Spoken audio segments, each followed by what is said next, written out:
Neil, you've won everything, but how close does this week sit in terms of your overall achievements, bearing in mind who you've beaten and the atmosphere in which you've done it?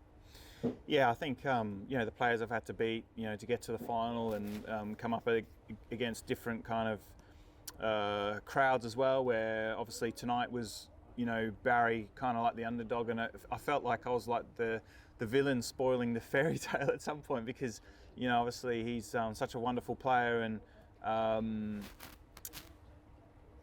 and really deserves to win kind of one of the big titles. He's a wonderful person, wonderful player.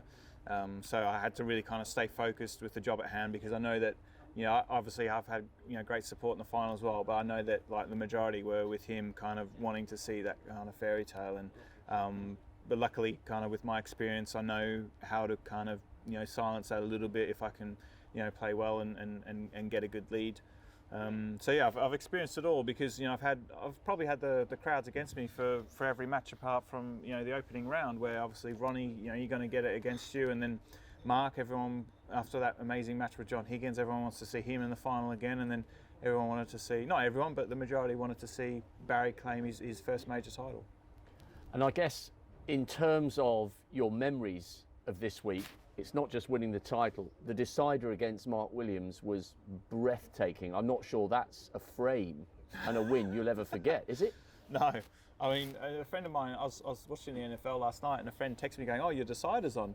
I was like, "Oh, should I really go through that again?" And I put it on. It was right at the point where I kind of need two snookers, and I watched it, and I just, watching it back, and I just like couldn't believe all the little, even the shots I couldn't remember straight away, and I just, oh wow, that happened, and the shot Mark played where he wedged the red out, and just absolutely incredible, and so many people have said to me that they've never seen anything like that in sport, let alone snooker, just sport overall. They've just never seen something like that where someone could be just there, absolutely gone, dead and buried, and all of a sudden it's like a phoenix rising from the ashes or something.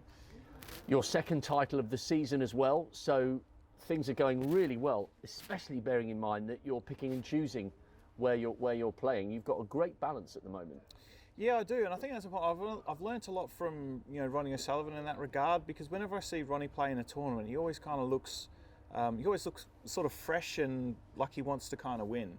And sometimes you can have a really big couple of weeks where you win multiple tournaments maybe, or get to multiple finals, and then sometimes you force yourself to play in the next tournament when you're emotionally and physically unable to really kind of concentrate and give it a good go. And then that can have a knock-on effect in the later tournaments where you kind of wish you maybe sat that week out. And I think that's really important to do. And so I really try to focus and pick and choose, and no disrespect to any kind of tournaments, whatever I play in, I really want to do well in, and I like to think that I support the majority of the events really well. And you've got this incredible record of winning a title every year. Oh, 2022! You've already can tick that one. You've already done 2022. this year is done. Yeah, so 2006, 7, 8, 9, 10, 11, 12, 13, 14, 15, 16, 17, 18, 19, 20, 21, 22. Yeah, that sounds good, doesn't it? Yeah, I didn't actually think of that. I usually always do. First tournament of every calendar year where I get to a final, I'm thinking, all right, check this one off, and then you're done for the year. You don't have to worry about it until next calendar year. So, yeah, that's nice. And when you won your first major title in Aberdeen in 2006, would you really have believed then that you would have produced multiple Masters wins, Champ of Champ wins, and 21 ranking titles? Would you have believed that success lay ahead? No, because I mean, when I won my first one, I was like, oh wow, I've won one. There we go. Like I can go back to Australia happy now.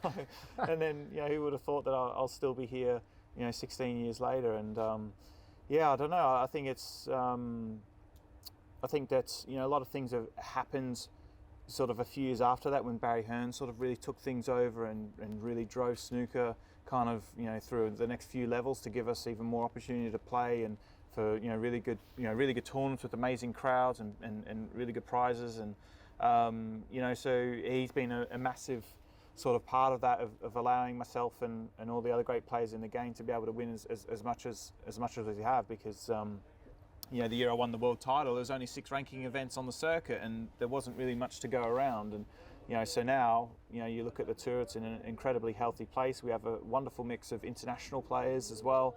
So the sport's only looking good for the future ahead as well.